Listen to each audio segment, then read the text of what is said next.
Jay Rosenzweig is the founding partner of Rosenzweig and Company. He's an executive recruitment specialist. He specializes in CEO, C-level searches, and board director searches. Jonathan Sackett, you may recall from yesterday, was chief digital officer at 3 advertising agencies, Martin and DDB, and is now CEO of Mashburn Sacket with his partner, Jamal Mashburn, former NBA All-Star.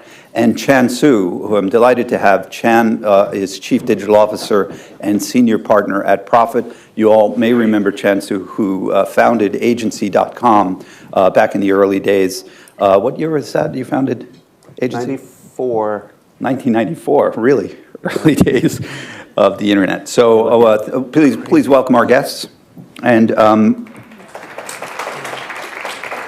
just so you know, we may be joined by Mike Geiger. I know he's flying in from the West Coast. If you do see him, let me know. We'll bring him right up to the stage. But I think what I'd like to do is start with Chan's somewhat provocative Wired article. Chan wrote a piece in Wired for called "Is This the Year of the Chief Digital Officer?" And I see it's there. We go. Is 2014 the year of the CDO? And quite frankly, I thought 2013 was the year of the CDO with a couple hundred CDO hires. But I agree with him. You know, we're going to double again, so we should have another 500 chief digital officers hired this year. The key piece of this that I want to take out was the very last sentence. Chan wrote, it's highlighted up here, in the end, the ultimate success of the chief digital officer trend may mean the death of the chief digital officer title. I believe that's possibly true. I think what we're seeing is the CDOs are next in line to run the show. If they're successful in turning an incumbent company around and bringing them into the digital age, they may be next in line. And what I had sort of forecasted last year is already coming true. So some of the chief digital officers we've seen who have taken on this CEO title, we've got seem to have some problems with the clicker. If you guys could just forward that. Yeah, so CDOs who became CEO, not in the last few years, most of these were this year. Some of you who read my blog might know that J.B. Perrett is Chief Digital Officer of Discovery Communications. Just this year, he was named CEO of Discovery Networks International. Alex Bombeck, CEO of Havas. We've got Michael Bloom. Michael had an interesting career, you know, deep into startups. We'll look at some of their backgrounds in detail and maybe get some color commentary from the panelists. But Michael was CDO at Wenner Media under Jan Wenner, and then became CEO of the Guardian News and Media North America. So there's a number of others here. Mike Geiger, of course, who hopefully will join us. But I want to touch on a couple in the media. And you'll notice this is kind of focused on media and advertising.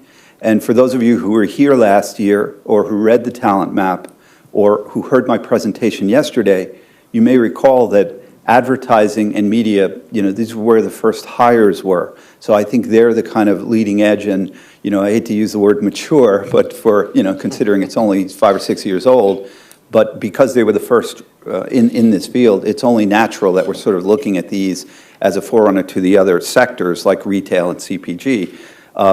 So, of course, we know Jason Hirschhorn was the first chief digital officer hired, 2005 at MTV, but then we saw the chief digital officer title explode in the advertising sector, which is why I have Jonathan and Chan here, because what I believe happened was we saw these advertising agencies, the big incumbents, that just didn't get it.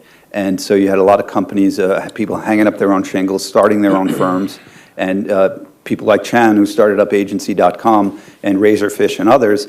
And then I think what happened was the incumbents sort of got a clue and started going on an acquiring spree, bought all these smaller ad agencies back into the fold. They didn't have a title to give these presidents of these smaller firms, and they gave them the chief digital officer title. But I'd like to kind of start there and see how the panelists might feel about that, especially Chan, who founded Agency.com in 1994, and you know, maybe you give the reasons as to why you started that, what you saw as a need in the marketplace as to why you started an agency. Well, way back 20 years ago, I think the internet, believe it or not, was not a sure thing, but it was an exciting thing, and so there were quite a few of us who thought that it was a risk worth taking, at least for a little while. It allowed us to express ourselves, I think, in a much different way than we could using conventional media. And that was the excitement that drew us in. 20 years on, it's proven out to be quite a huge trend, I think. And so I think all the way to the CDO title today, I see a couple of kinds of CDOs. One is what I would call the decorative CDO, and that is sometimes large companies need to have one, so they can say they have one.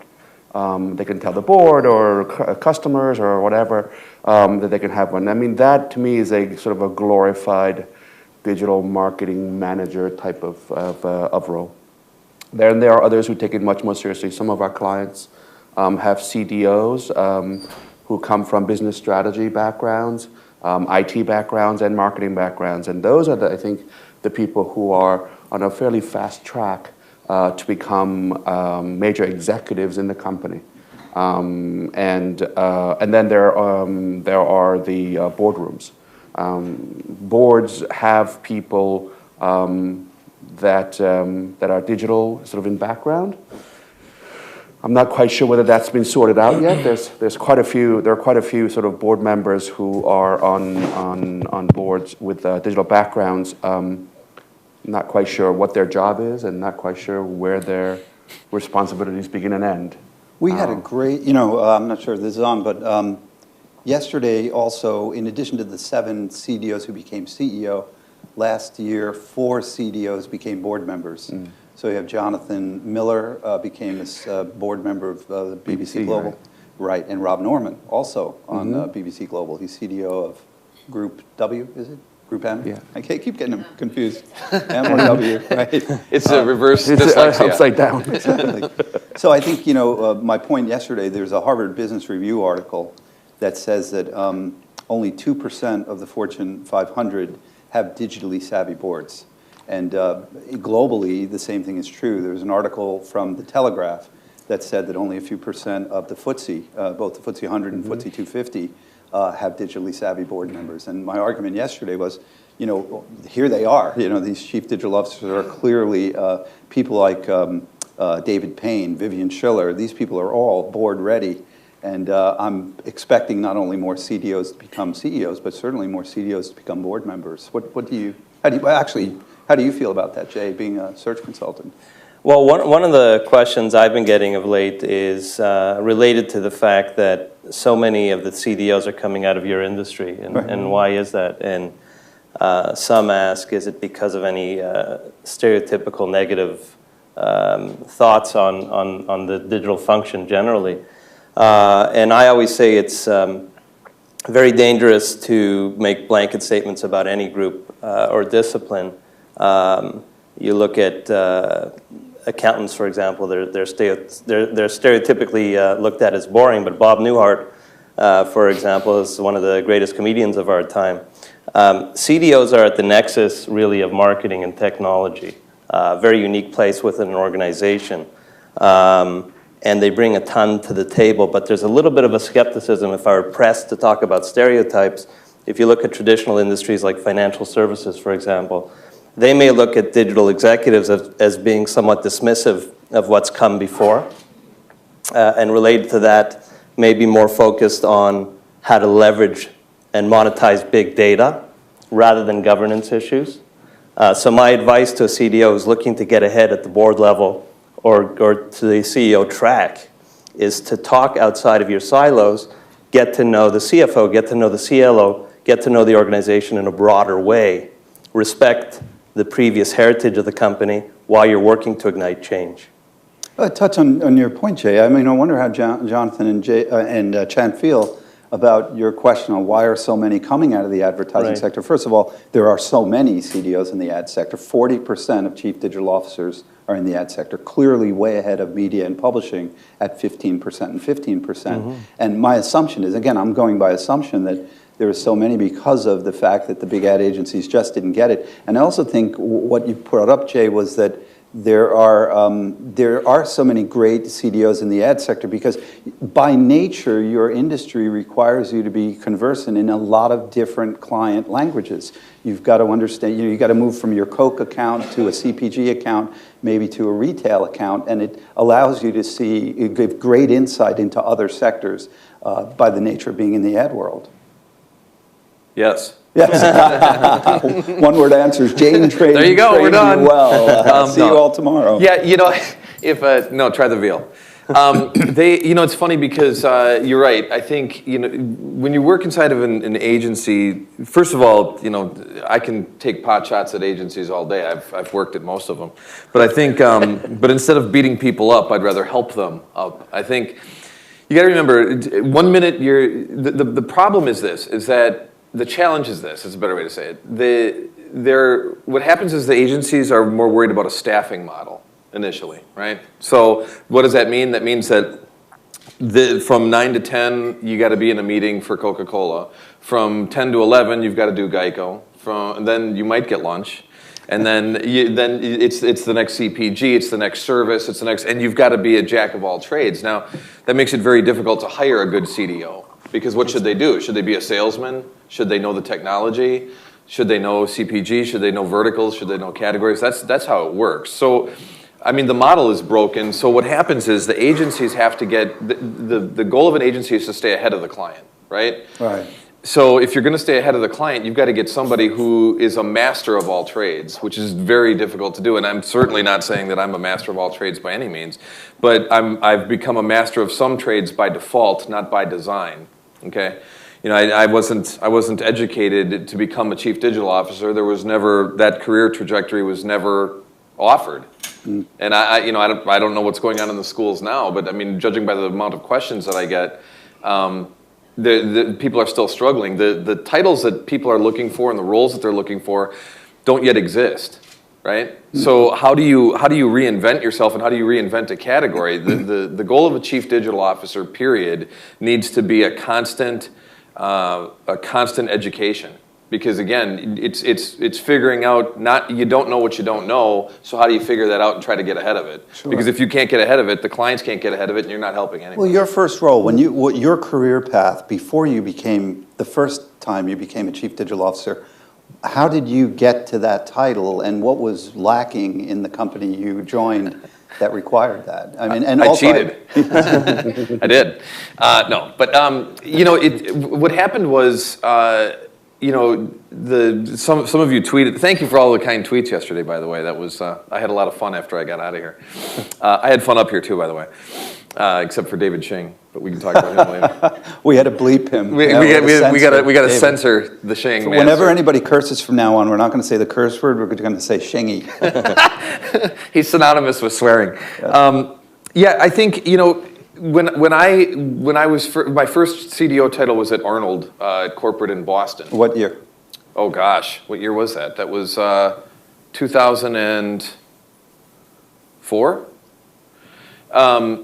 The truth of the matter was they weren't winning enough new business at the time, and frankly, the creative teams there didn't know the first thing about digital. So when I stepped in there and I was taking a look at what they were doing, I was like, okay, this isn't going to get picked up in search because it's all graphic. Right. Is that going to bother the client? And then everybody shingies their pants, right? Because oh crap, not.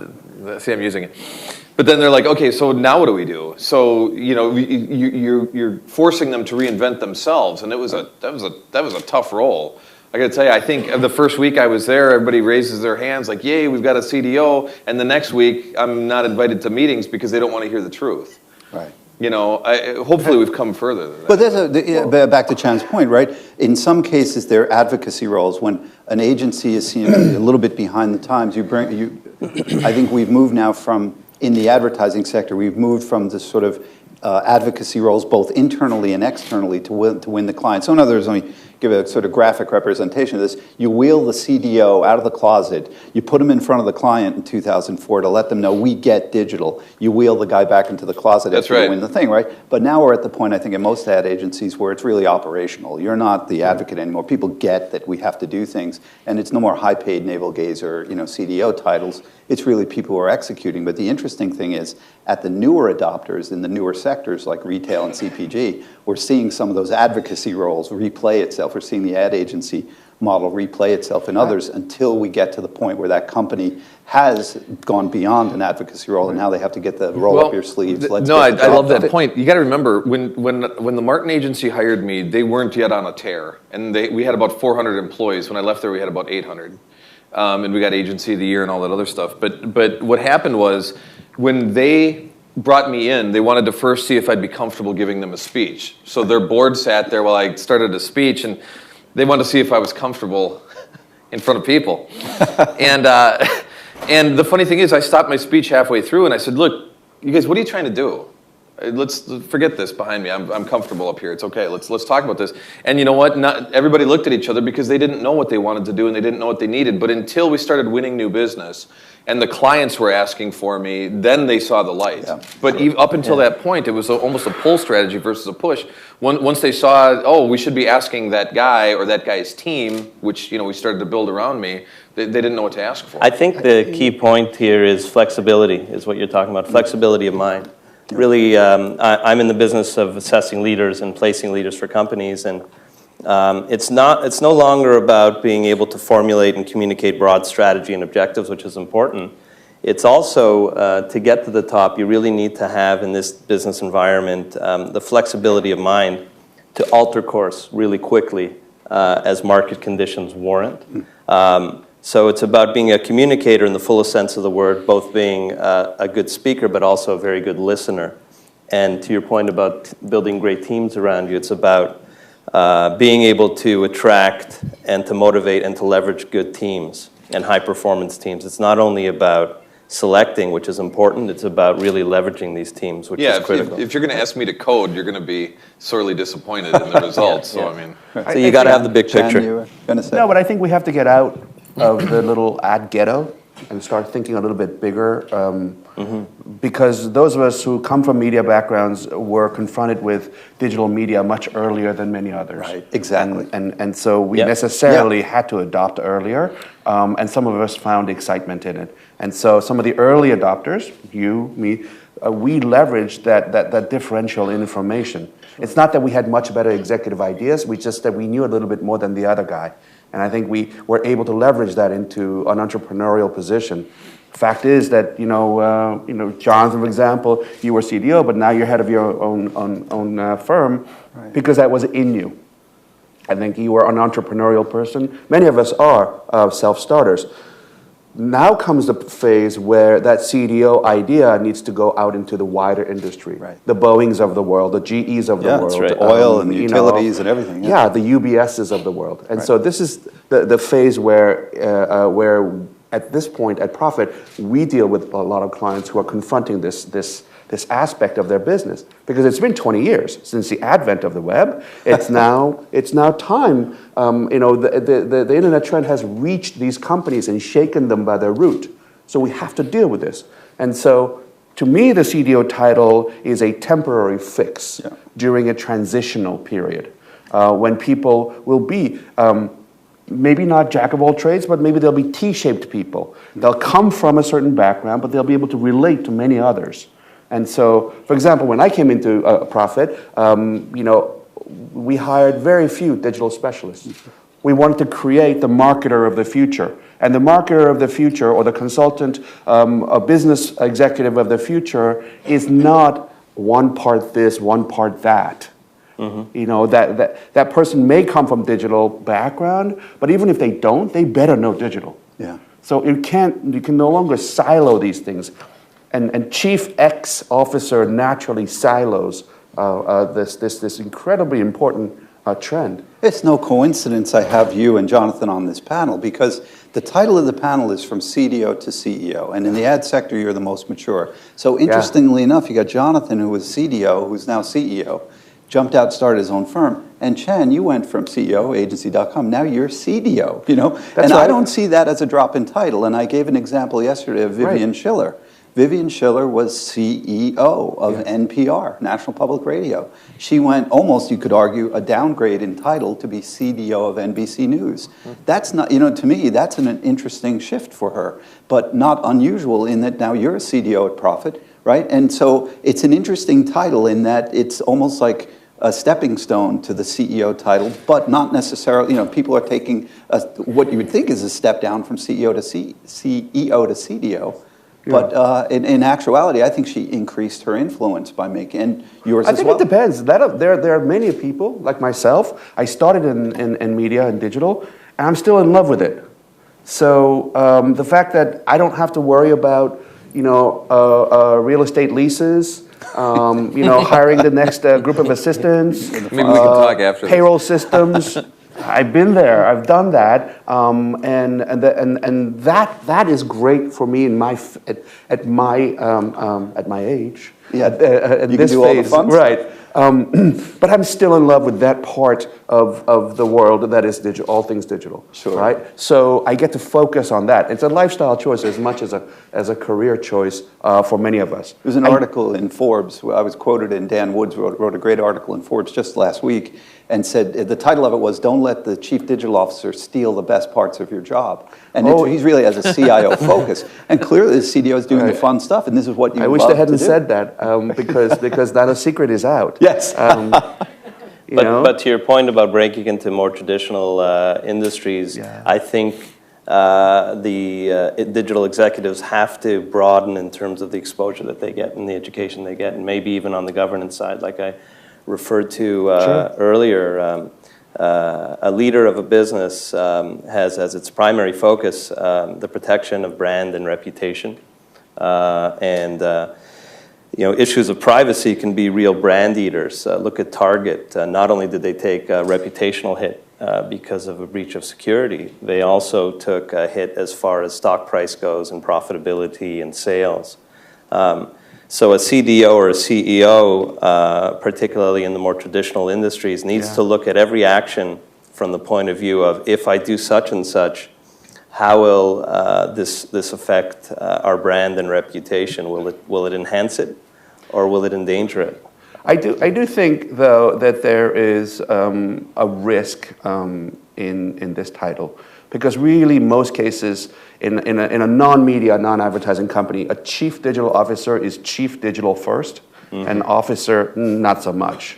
Right. You know, an officer of a company has fiduciary duties and authority that commensurate with those duties. Right. In many cases, that's not the case. It's sort of like, you know, oh, if we don't give Jonathan this title, he's going to leave and start his own company. So let's give him this chief XYZ muckety-muck title so he'll stick around, but he'll still do all the same things as before. That's the hope, right? Agreed. But if that CDO wants to go to that next level, to that CEO level, those are some of the things they may want to round out. Well, in fact, I think that people should not take that title, should not take that job.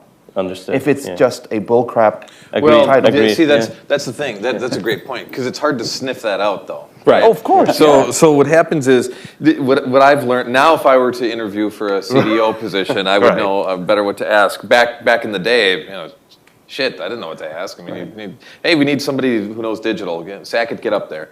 But I think what happens is, now I think people have to define the role that they want to play, and be careful of the title that comes with it. Yeah. That's the way I would look at it, because I got to tell you, you know, I was reading a bunch of articles about Jamal and myself, and I never interviewed for these things. We did for the Wall Street Journal. Anybody else that published us didn't talk to me. So they were writing their own things, and I got to tell you, digital was in the forefront of everything. We're an all-inclusive agency, and we're an entertainment venue too. And we've got a TV show coming out. We do commercials, but I got to tell you, that chief digital officer thing is around my neck like a noose. And people still want to. Well, they're a digital agency. Well, okay, I guess you can call us that, but that's one aspect of what we do. I think a lot of this, what it comes down to, you're right. Careful of the title. And make sure you define the role, because that CMO is glaring at you with guns And in the his CIO. eyes. And the You know, CIO. So And you the got the CIO, tech guys and the absolutely. marketing Right. people saying, So that now "We're suddenly already there's doing a this." threat because you're in the room. You know, Right. when we're all here to do the right thing, and we're all here to inspire, not disrupt. That's the way I look at things. And as long as you go in that room and you say, look, these are the things that I'm best at, these are the things that I can do, there's such a broad array of things. I remember back at the Martin agency, there was this one individual I worked with, became really good friends with him. But every sentence, when I'd have a question, well, wait, who's going to do this? Who's going to do this? It was, well, isn't that the role of the chief digital officer? Isn't that his job? Isn't that his job? Yeah, well, I can't buy the media. I'm not a media guy. Right. You don't want me coding. I can design and develop, and I can certainly architect the plan. But again, how much of master of none do you want me to be? Sure. I agree with that point completely. Clear definition of roles and responsibilities, or you're going to run into a lot of conflicts with the people who are tasked with helping you do a good job, the chief marketing officer. And what we're seeing too is there are a lot of responsibilities that people assume the CDO is taking on. One of them is social. And that's right. In the majority of cases, in the people that I've evaluated, they're not doing social. And that's why when you looked at our top 10 list for the top 10 CDOs on cloud and the top 10 CDOs by Twitter follower, granted, not a great way of looking at influence, just Twitter followers. The 10 loudest, yeah. Well, I thought it was a great way. I was number 3. And, you were number 3. Oh, thank you. Absolutely. But, you kind of look at that and say, well, there's one thing to argue that says most people in an agency world are more concerned about building their client's brand on social media than their own personal brand. That's right. Well, so it's not right? part of your job, right? No. Hopefully. And your job is to get Coke's follower I'm glad you numbers said that, though. That's the other thing.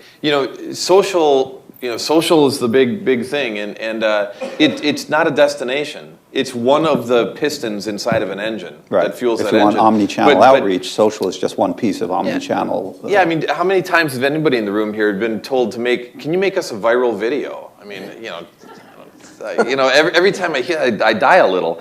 But between make a viral video and well, we got to get social. We got to get social. Well, okay, but get me more likes on my Facebook page. Yeah, well, is that going to achieve your real goal? I know a company that can do that, by the way. Very cheap. But forget all that crap. At the end of the day, what is the objective and what are you trying to do? And then how does social fit into that? And by the way, it's the same thing with the title. It's the same thing with the role. What are we trying to do as an organization, and how can I best help? I do think that there was a legitimate need, right, for many companies to get developed in many of these sort of specific functions, social and so on and so forth.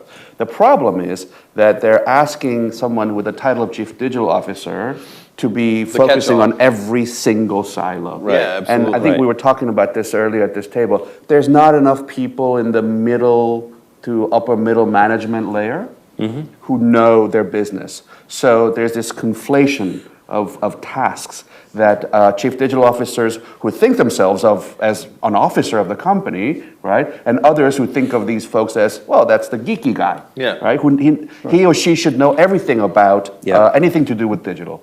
So there's that mismatched expectation. Well, role definition and clarity of role is huge in any organization, and unfortunately, a lot of companies don't have it right.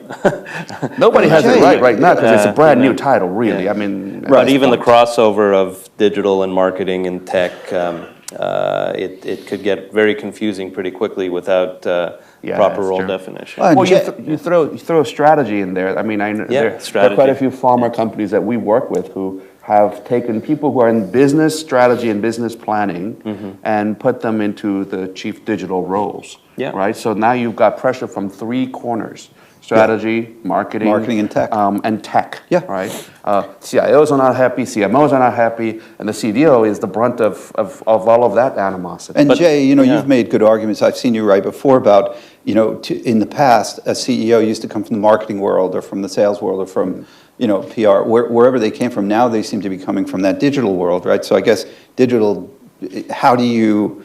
I guess my question is, what's some of the single or most important skills chief digital officers will need in order to make that succession up to CEO? What skills are they missing? And we'll maybe look through some profiles right now. Absolutely. And get some color commentary on. But your thoughts on that? Looking at the profiles, what I see, as I mentioned earlier, is individuals who have innovated, who have shown flexibility of mind, were able to be ahead of the curve in terms of where the market's going and really get a pulse of the business world so that they can, first of all, adapt to their client needs, both internally and externally. This communication piece is always key, so fostering open two-way communication with the people that you're working with, both up and down and sideways, really is a key enabler in this day and age, and it's a really, really important skill set. So here were the key stats. Remember, last year we did the talent map, right? And I said that, and now again this year you look at 7 CDOs became CEO. So I said to myself, well, that's interesting, but what were their backgrounds that enabled them to make that jump? What were the skills that these people had? And so what can we train, what are we doing to help our CDOs in the room make that jump as well? So what I did was I went back to hundreds of online profiles and resumes. And the 2 most interesting stats to me that were mind-boggling was in the advertising sector. 2/3 of the CDOs in the advertising sector were previously CEO, general manager, or president. Right. Now, granted, in the ad sector, you're talking about like president of DDB Chicago, not DDB Global, right? Yeah, right. And there's a lot of that going on. Yep. But look at, here's a good example from the sector, right? You look at a guy like Alex Bombach. Remember that stat, 63% of these CDOs were previously president, GM, or president. And here's a great example, right? He was previously MD, he was previously president, he was previously president of North America for Havas Worldwide. And I think he's actually CEO now, not CDO. Well, that's a great example, and it speaks to what I talked about earlier. When you're a president, you've got all these cross-functional skills and experience. So you've gotten a broader perspective on the chief financial officer function, on the chief legal officer, on the broader issues related to government. Well, if you're successful enough to get to that next level. I've had some presidents who they might have to need help tie their shoes. Well, maybe they're good politically as well. Well, yeah, never underestimate the power of politics. Yeah, 100%. But it's really getting to know a business in a much broader sense so that you can ultimately lead a business. Let's look at DDB since you were there, right? You get Paul Gunning. So Paul Gunning was CDO of DDB Chicago. I'm hearing that he did such a great job with some accounts like McDonald's. And by the way, now McDonald's hired a chief digital officer, right? Mm-hmm. So look at Paul's background. Again, another example of someone who was previously president and CEO. He was VP and GM at Tribal. He was CEO Tribal Worldwide, president of, and then he became chief digital officer. Do you know of him and his background? I know Paul really well. Me too. Give us some background. Paul Gunning is a jerk.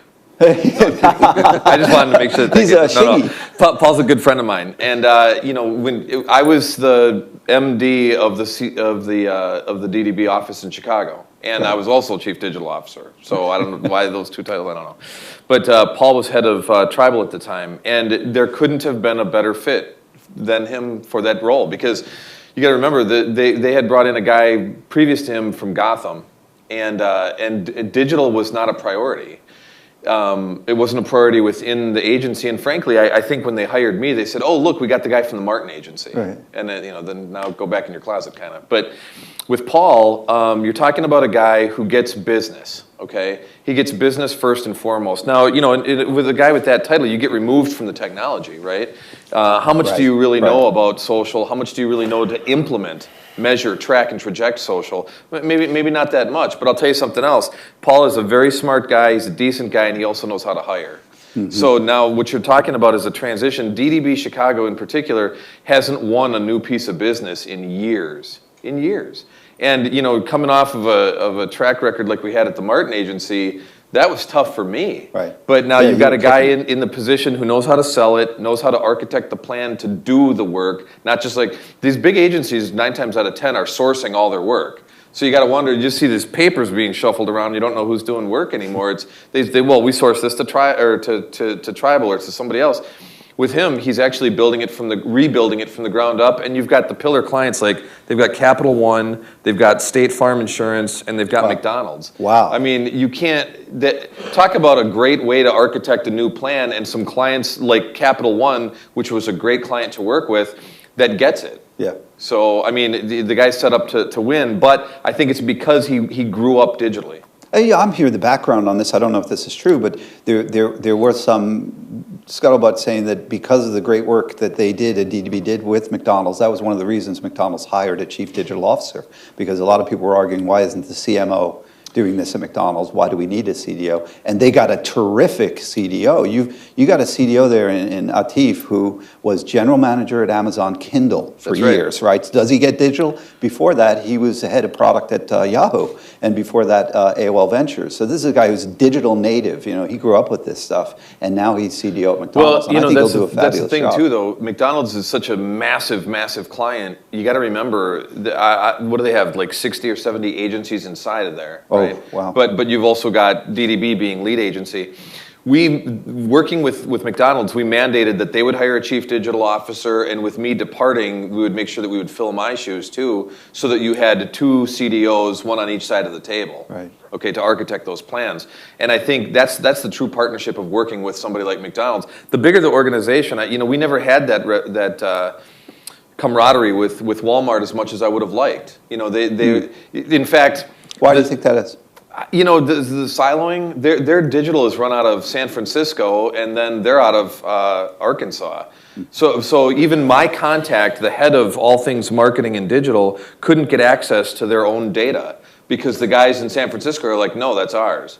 Well, that's how they started that Walmart.com as a separate company. Yeah, exactly. Separate business unit, separate P&L. But I mean, by the book, which is they said they wanted to go to Silicon Valley, where all things digital come from, and start Walmart.com because they didn't want to have it with regular Walmart people, and I think that was the challenge.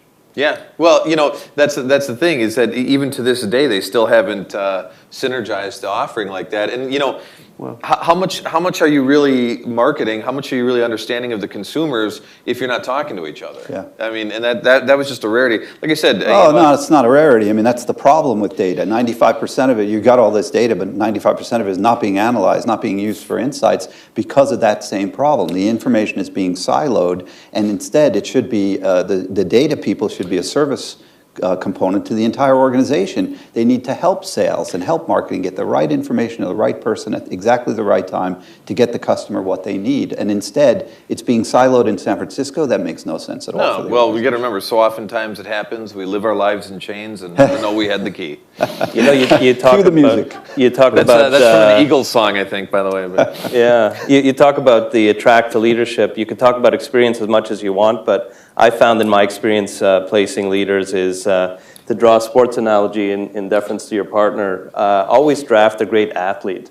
When you draft the franchise, when you draft a great athlete, you could work around finding the right pieces to complement that great athlete. I think it's really encouraging to see the explosion of the CDO role. It'll have to be refined somewhat. Maybe it's an interim title. It's going to evolve like anything. It's going to evolve like crazy. But I just spoke with the chief technology officer of a big insurance company, and I actually sent him my partner David's talent map, and he's so juiced about the CDO role. And that's another new field, like banking now. You got a CDO at SunTrust. You got it. And insurance. There is a chief digital officer for 2 years now at Nationwide. There's hiring like crazy in Europe for CDOs in insurance, which again, a regulated industry, relatively slow to get the new stuff, with the exception of Geico. I mean, you've done some incredible stuff with Geico, but AXA in Europe. You've also got Abril, a big insurance company. I think it's out of France. They have a chief digital officer. So this one guy that I've been speaking with, he's got tremendous leadership skills. He's worked across the company. He's not in marketing, but he cares about the marketing of the company. He wants to be the CEO, and he feels the next great path for him is CDO and then CEO. Well, let's get a Chen. So Chen, like Vivian, you went from CEO to CDO, right? Yeah. You didn't see that. You don't have any problem with doing that at all. You don't see that as a downgrade. You're excited, you're jazzed because it's the fun stuff. But also, people are doing this as a career move. Yes, they are, and I think it's really great that we have that flexibility. Sure. I think CDO can be sort of a conduit to the CEO title. But only if you are become more an officer than a digital. Right. Right, At right, some exactly. Role definition. Yeah, that's right. You gotta, if you're gonna be CEO, you can't be the geeky one. You have to be actually the chief executive Exactly. officer. So I think it's really about developing yourself. You can't just sort of ride that pony until to the end. But that's why I think a chief digital officer is perfectly placed to become CEO, because you have to work across, you have to work with your C-level compadres across the silos of the organization. You've got to work with marketing, got to work with IT, got to get buy-in from the CEO. I think didn't mean to interrupt. I think it's a legitimate thing. I mean, I know lots of CEOs also come from financial backgrounds, Right. And I think some of them come from CDOs. It'll be interesting to see, because there's an increasing amount of attention paid to the customer experience, and a lot of the experience is being done digitally, whether it's B2B or B2C. The consumerization of experience is really pointing the way towards the necessity for technology to be wedded very, very firmly to the product and the experience of that company. Yeah. It does kind of seem to point the way to CDO as at least a stopping point for an executive on the move. Definitely. At least. I just read a great quote from Peter Drucker, who said that the two functions that really matter within a company are really innovation and marketing. And he could have been talking about the CDO title in its biggest sense decades before the CDO title even existed. But, innovation and marketing. Absolutely, and this consumerization piece, Chan, is, IBM does a CEO survey every year. Yeah. And this year it just came out a couple of weeks ago, and the topic was, it's the year, maybe it's not the year of the CDO, maybe it's the year of the consumer. That the consumerization of IT, the power of the consumer these days. And let's touch on that with your twilight of the brands. Tell us about this. Well, so there's a book called, there's a really good book called Absolute Value. In it, the authors argue that in a world where there's a lot more information than there used to be at everybody's disposal, the marketing tactics of the past, which relied on a small set of consideration and differential in information, is no longer effective. And they've done a ton of experiments. You know how when, I don't know if a lot of you are from marketing backgrounds, but a lot of people sort of conduct research on brand preference and product pricing and so on and so forth. With the availability of information today at every consumer's hand, a lot of those effects are erased. So in this brave new world, what is the role of marketing? What are the tactics that we can use to do that? I know tons of people who will come right back and say, it's more confusing than ever and so on. But I do think that there is a legitimate sort of question out there that we haven't addressed yet. Okay? In a world where information about a product or a brand is so readily available, can we still use the old tactics of assertion? Our brand's dead. Right. Is the idea of a brand like that we used to think of, are those things dead? Who wrote the article? Was it in the New Yorker or Vanity Fair? So James Surowiecki wrote the article in the New Yorker, but the article was about this book. Yes. And frankly, I think it was a bit of a sensationalizing of the book, sure. but it does get through. It's a great article. It's a one-page to read if you look it up, The Twilight of the Brands and the book. Yeah. But, the argument is, in the past, you used to buy a Ford, and you would always sort of reinforce, I buy a Ford. But these days, there's so much information at the consumer's fingertips, from consumer reports to websites to all this information. You don't buy a Ford just because your parents did and because you always had a Ford. You think, well, maybe the Hyundai is not a bad deal, right? And you end up getting a better car for your dollar. And so, what's the role of a brand these days? And do they? What does an advertising agency do in a world where the brands may be dead or dying? You guys are at the forefront of creating what the new agencies need to do, I think. Well, yeah, but again, I think that's by default. If I said this yesterday, if it wasn't for all the screw-ups of the big agencies, I wouldn't be sitting here. I mean, I'm winner by default right now. But to your earlier point, I also want to say that it's funny because information inundation means no information, right? True. You get inundated with so much. Now, the other thing is, most people don't know that most of the information that they're looking at out there is crap. It's seeded. Right? Yeah. So what we true. Yes, what we see all the time, and again, we're on the inside because I know, Company X, this is where I probably got to be careful, but Company X has a whole staff of people doing nothing but seeding their soils out there. So we got to be very careful about that. What is the filter and the lens that you put on that to get at the right information to make sure that it's accurate? Right. But I do think that we have to get out, many of us are inside baseball players, right? Inside baseball people. So we know some of the stuff going on. For most people, the accuracy of the information is good enough for them to make purchase decisions. A lie can be a truth. Right? Yeah. And so that's the scary part, right? You go to Amazon, you look at the reviews, and it's got 4 stars versus another one that has 2 stars. Okay. Done. Or that restaurant. Right? It's not Which like I've been burned on a couple times. It's not like you're buying a house, once last right? night. Right. You're not spending hundreds of thousands of dollars on some of these products. Right. So No. those choices, in that fraction of a second, when you make that decision, do you do it cognitively, based on the numbers that you see right then and there, with a somewhat credible source, right? Or semblance of credibility, or do you do it because yesterday you saw on TV, right, that this product will make you sexier? Right. How do you make that decision? That decision science is shifting radically.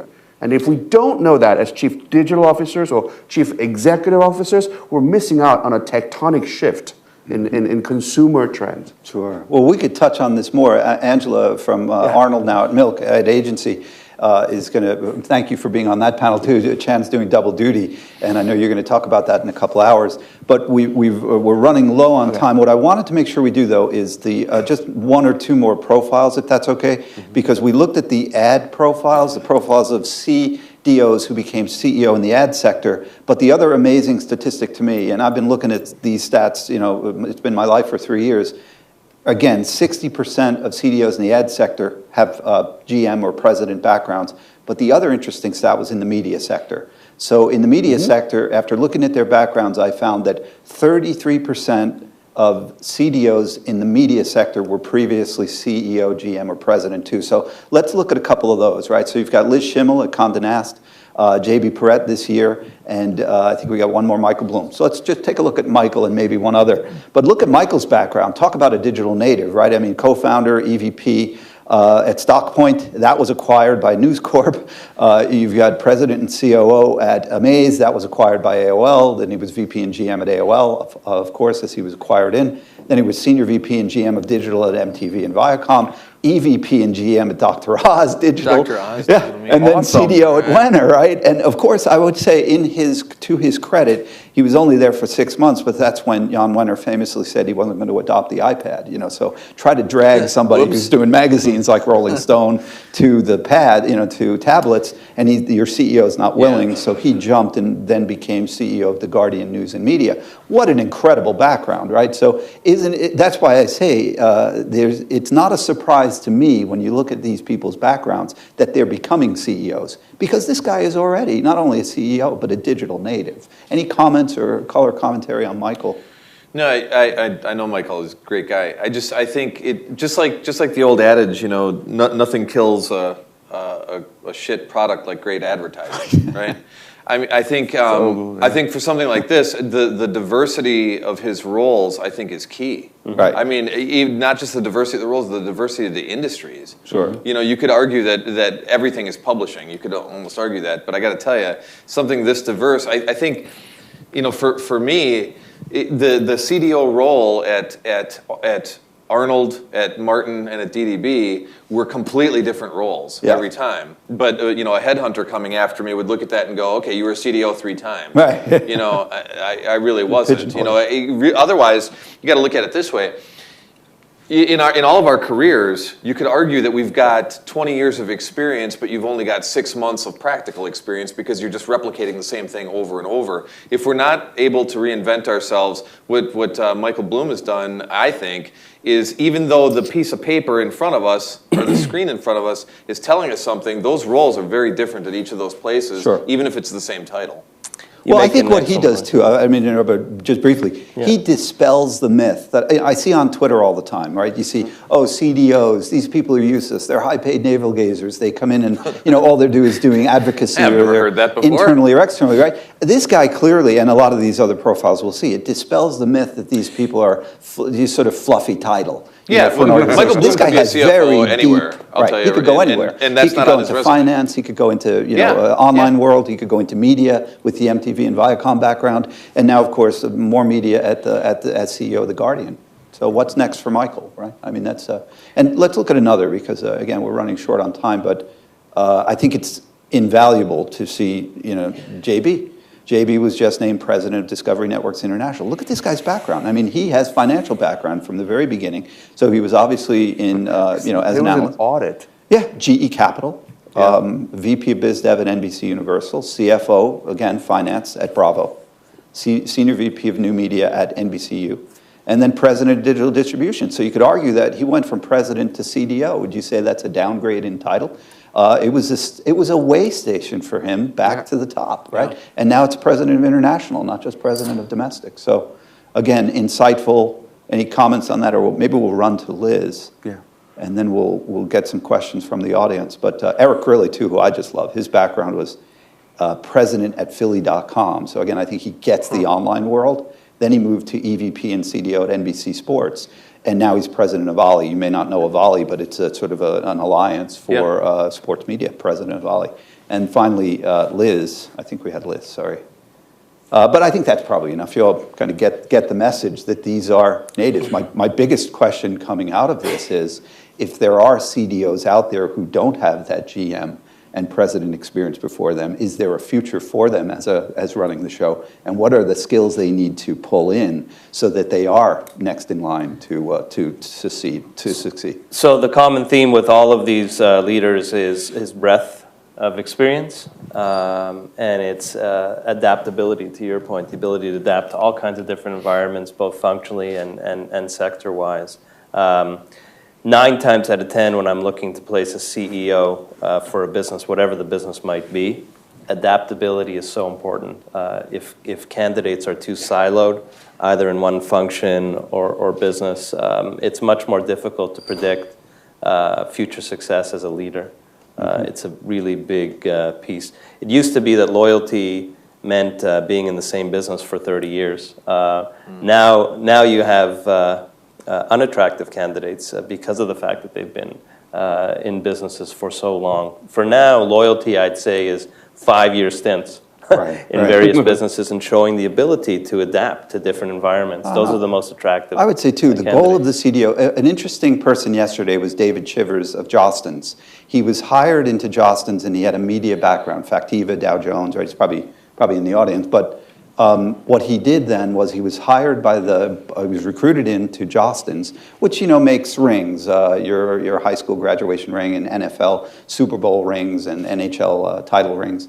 But interestingly enough, his CEO left after 3 months. Mm-hmm. So he was left, it took them a year to get a new CEO in. What I liked about what happened next was he was required to interact with the board. He was required to meet with the people who were hiring the new CEO. It required him to meet with the chief technology officer, the CIO, the chief marketing officer. So that, I think, is what CDOs in the audience who don't have GM experience or president experience really need to do over the next few years, is to make sure that you're working really, really closely with the CIO, the CMO, the CEO, so that you get more of those experiences. And the so that you can run CFO, the the show. CLO, and the whatever. CFO, the COO, absolutely. Attend conferences and programs outside of your functional areas of responsibility. And have a seat at that board meeting. That's right. You need to be at the board meetings, even if you just get 5 minutes or 10 minutes with the board to express to them how important digital is and what you're going to be doing over the next years, so that you've got board level recognition as well.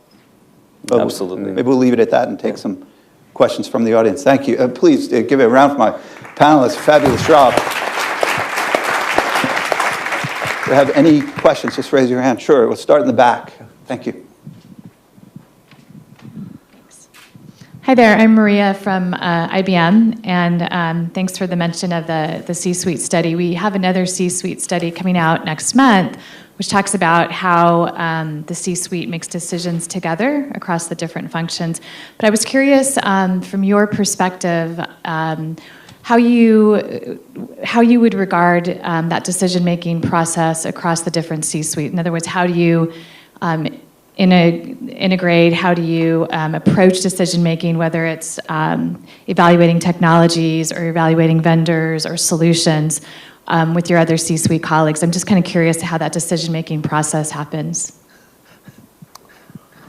Much better now. Yeah, so I mean, for us, we're a fairly small company, but we do help our clients make those decisions quite a bit.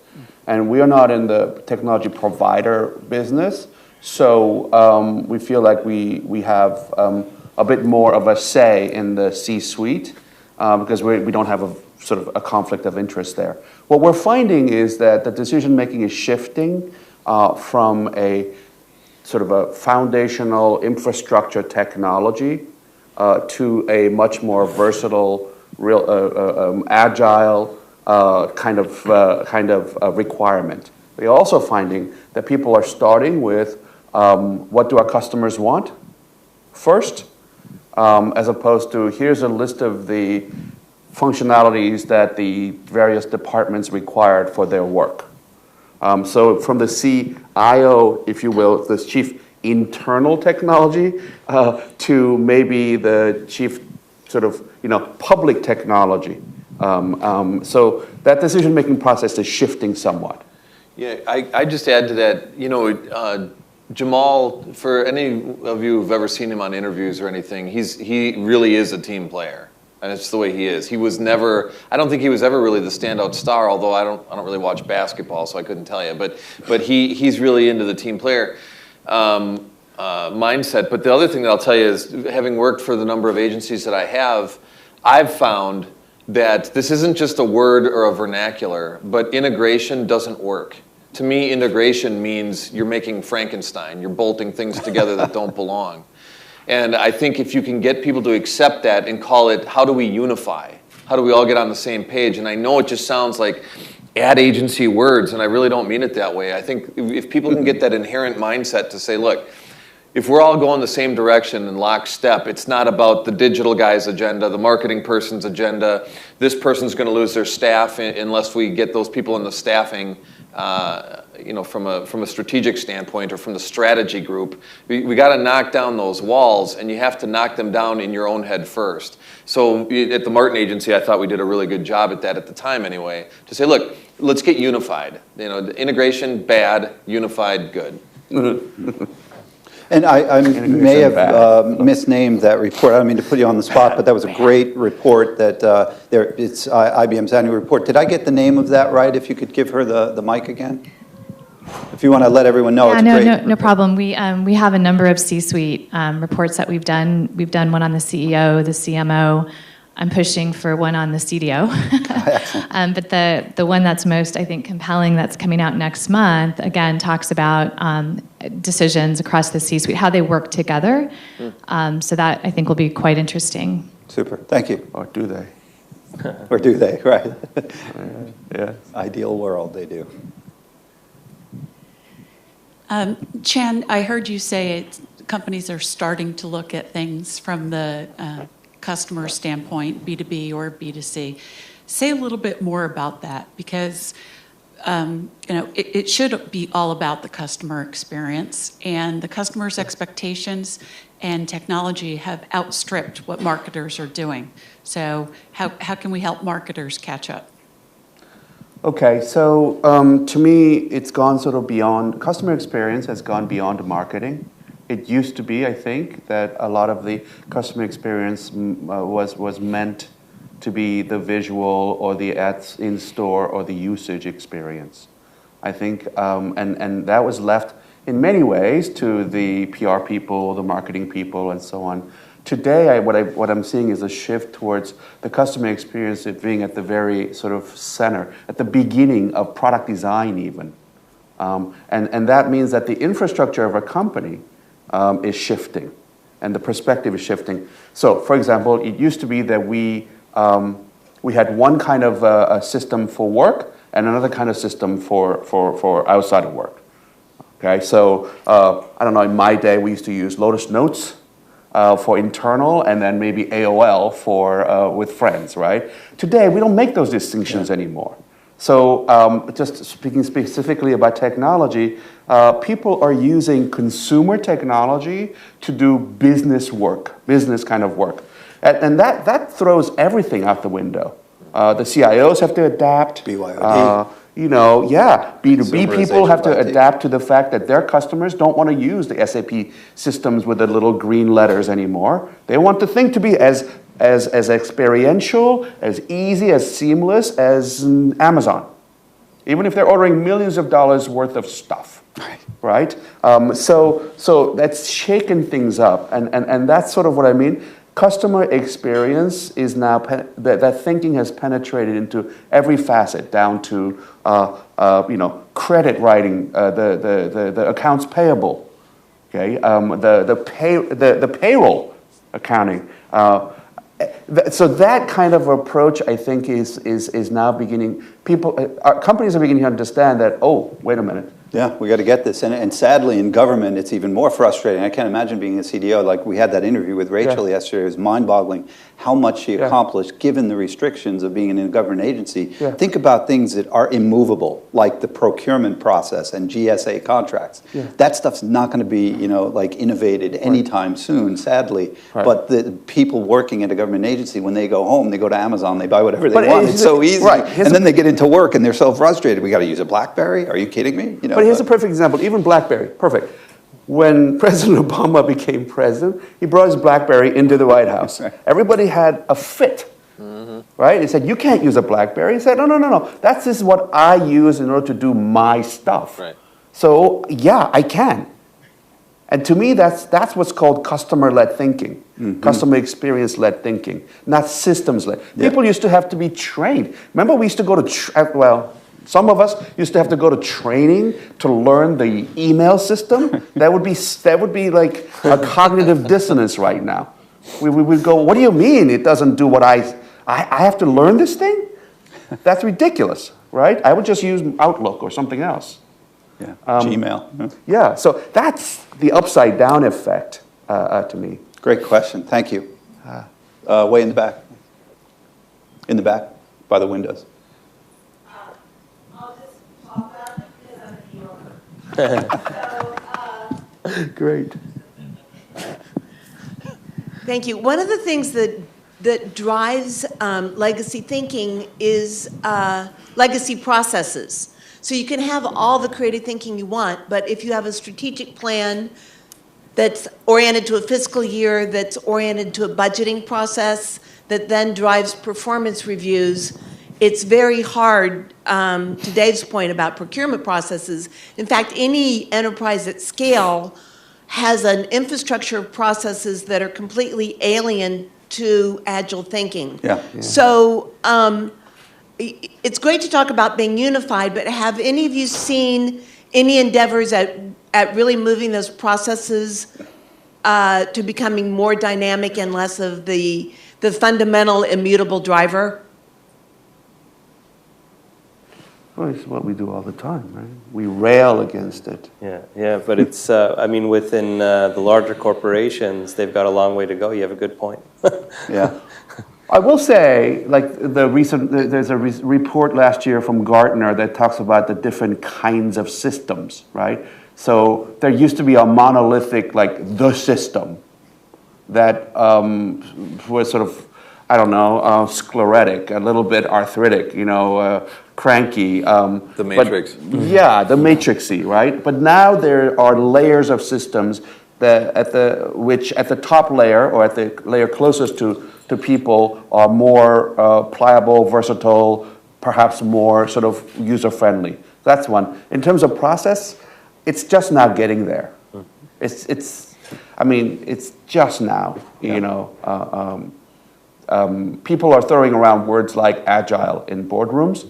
Not exactly accurately, but still it's getting there. I tell you, I would love, if we had another hour, I would love to go where this is all heading. We've talked a lot about how far we've come, but you're the guys who really can see where all this is heading. Maybe that would be a great panel topic for next time, because, yeah. Well, you mentioned government. I read a recent Harvard Business Review article called Triple Strength Leadership, and the concept is that government, not-for-profit, and the private sector should be talking a lot more. And in this day and age, this cross-pollinization would be really beneficial to all sectors. And you've seen people move from one sector to the other quite successfully. You have people like Bill Gates, who's a company founder, who ultimately founded one of the most successful not-for-profits. So I think having that kind of dialogue amongst various sectors can create greater ideas and greater efficiencies. The more diversity of discussion, the greater the results for all organizations in all sectors. I know we're running a little bit late, but if maybe one more question or two more, we'll get, we'll do that, and we'll go over here. Just about a year ago in the digital space, everybody was talking about devices as being the next big thing. I mean, obviously, the Nike fuel ban was such a big deal. And now this weekend, they laid off the entire staff in developing the product, and they're focusing more on the delivery of the digital systems. And I'm just wondering, do you still see a future in devices and experience in the digital space, and is that still as a fertile an area for exploration for brands right now? Well, I'd like to say, we've got a great panel coming up from insights to engagement. And one of the panelists is Ganesh Bell, who's flying in from San Francisco from GE. He's Chief Digital Officer of GE. And he's focused on every device that's connected to the internet. So when we think about all the information that we're trying to gather, I think we've assembled an interesting panel because we've got the Chief Digital Marketing Officer from Nielsen, who's obviously looking at all this data. We've got a neuroscientist who built the Time Warner Media Lab downstairs, who's more focused on your eye movements when you're watching a TV and a second device, and all the data we get from sweaty palms and where your facial movements and whether or not you watch the advertisement till the end or you change the channel. So that's a whole nother set of data you're getting from devices and from people's movements.